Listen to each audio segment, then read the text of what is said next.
Max टैगमा के हिसाब से मल्टीवर्स 4 टाइप के हो सकते हैं। बहुत लोग मानते हैं कि डेजा वू यानी एक ऐसी फीलिंग जो कि लगता है कि वो सिचुएशन पहले भी आपके साथ हो चुकी है। मल्टीवर्स ऐसा कॉन्सेप्ट जिसे आज के मार्वल्स और डीसी के मूवीज से लेके हमारे एशियन स्क्रिप्चर्स में भी इसका कई बार जिक्र किया गया है। पर क्या मल्टीवर्स सच में एग्जिस्ट करता है? क्या एक ऐसी यूनिवर्स एग्जिस्ट कर सकती है जहां आपका कुछ और ही रूप हो, जहां आप अपने प्रोफेशन से हटकर कुछ और ही हो, मे बी एक्टर, डॉक्टर और क्रिकेटर? हमारे एशियन स्क्रिप्चर्स में भी इसकी कई कहानी है जो कि मल्टीवर्स जैसे कंसेप्ट को सच बना देती है। और ऐसे ही एक कहानी है श्रीमद् भागवतम किताब से कि एक बारी श्री कृष्ण जी से मिलने लॉर्ड ब्रह्मा द्वारका आ पहुंचते हैं। जैसे ही लॉर्ड ब्रह्मा द्वारका आ पहुंचते हैं तो वहाँ से द्वारपाल यानी वॉचमैन जो होते हैं वो दरवाजे पे आ जाते हैं और ब्रह्मा द्वारपाल को कहते हैं कि कृष्ण जी को बता कि उनसे मिलने ब्रह्मा आए हैं। तो यहाँ पर द्वारपाल ने अपनी ड्यूटी को निभाया और वो कृष्ण जी के पास जाते हैं और कहते हैं कि आपसे मिलने ब्रह्मा जी आए हैं। तो श्री कृष्ण जी द्वारपाल से कहते हैं कि उनसे पूछ के आओ कि वो कौन से वाले ब्रह्मा हैं। तो द्वारपाल वापस ब्रह्मा जी के पास जाते हैं और उनसे पूछते हैं कि आप कौन से वाले ब्रह्मा हो। तो फिर ब्रह्मा जी हैरान हो गए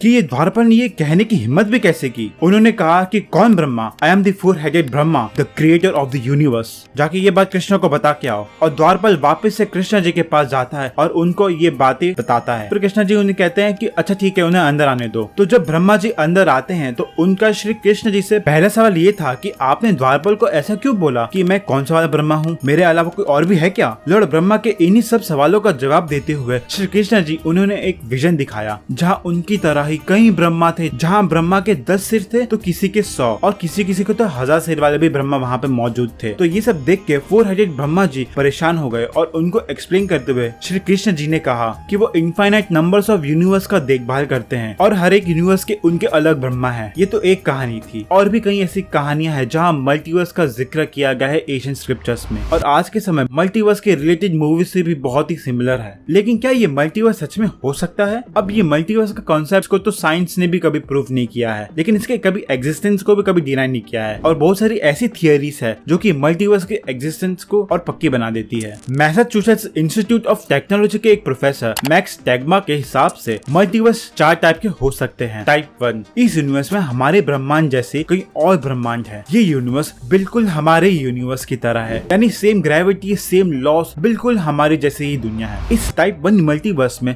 सेम स्पेस टाइम में मल्टीपल यूनिवर्स है। सो बेसिकली मैक्स के हिसाब से हमारे यूनिवर्स लगातार फैलता जाता है। तो एक पॉइंट ऑफ टाइम जब उसके एक्सपांड होने के सारे पैटर्न्स खत्म हो जाते हैं तो ऐसे में जो यूनिवर्स पहले कंप्लीट होकर खत्म हो चुका है उसी यूनिवर्स की कॉपी बाद में इन्फ्लेट होकर फिर से सेम यूनिवर्स बनाने लगेगी। इसे और आसान समझने के लिए इसे देखो, मानो यूनिवर्स ए है जिसमें यूनिवर्स बन रहा है, और जब ये यूनिवर्स ए एक्सपांड होकर सारे प्लैनेट्स, गैलेक्सी क्रिएट करते करते अपनी ऑब्जर्वेबल लिमिट में जब तक आ जाएगी उसके बाद सेम यूनिवर्स ए जैसे ही दूसरे यूनिवर्स बी नाम से न्यू यूनिवर्स क्रिएट होगी। दोस्तों देखो, मैक्स टैगमा के हिसाब से यूनिवर्स बी यूनिवर्स ए के काफी सिमिलर होगी, जहाँ सेम फिजिक्स के loss, same Galaxy, same planets होंगे। और क्योंकि हमारी यूनिवर्स लगातार फैलता जा रहा है तो ऐसे ही infinite number of parallel universe create होते जाएंगे। ये बात हो गई टाइप 1 मल्टीवर्स की। टाइप 2 वो कैसा होगा? टाइप 2 पिछले ही यूनिवर्स की तरह हमारी यूनिवर्स की तरह ही है, लेकिन जैसे टाइप 1 में एक यूनिवर्स एक्सपांड होकर खत्म हो रहा था और दूसरा यूनिवर्स बन रहा था, वहीं टाइप 2 में ये नॉन स्टॉप एक्सपांड ही होते चला जा रहा है। जैसे एक एग्जांपल से समझाता हूँ, इमेजिन करो एक जाइंट बलून को जो कि यूनिवर्स है, जो कि कॉन्स्टेंटली फूल रहा है और वो स्ट्रेच और स्ट्रेच होते जा रहा है और ये हमेशा ऐसे स्ट्रेच होते जाएगा। पर बलून के कुछ एरिया में कुछ ऐसे टाइनी स्पॉट्स होंगे जहाँ बलून का फैलाव रुक जाता है और उस स्पॉट में अपने अलग ही छोटे छोटे बबल क्रिएट हो रहे हैं, यानी कि यूनिवर्स क्रिएट हो रहा है जिसमें अलग फिजिक्स के लॉ में भी उस यूनिवर्स में स्पीड ऑफ लाइट की स्पीड कुछ और ही होगी और may be force of gravity कुछ और हो, और इसलिए इसे टाइप 2 मल्टीवर्स नाम से जाना जाता है। दोस्तों अब आता है टाइप 3 मल्टीवर्स। इस टाइप 3 को समझने के लिए समझो आप अपने दोस्त के साथ कई छुट्टियों पे जाने वाले हो और आपको 2 जगहों का ऑप्शन मिला है, जैसे गोवा और शिमला। तो समझो आपने गोवा जाने का डिसीजन लिया, और एक टाइम ऐसी भी होगी जहाँ आपकी दूसरे वर्जन ने गोवा जाने का नहीं बल्कि शिमला जाने का डिसीजन लिया है, और केवल इस एक चॉइस की वजह से एक यूनिवर्स में 2 ब्रांचेस में डिवाइड हो गया है। यानी यूनिवर्स के लॉस तो सेम है, लेकिन आपके उस अलग अलग यूनिवर्स में डिसीजन अलग अलग होंगे।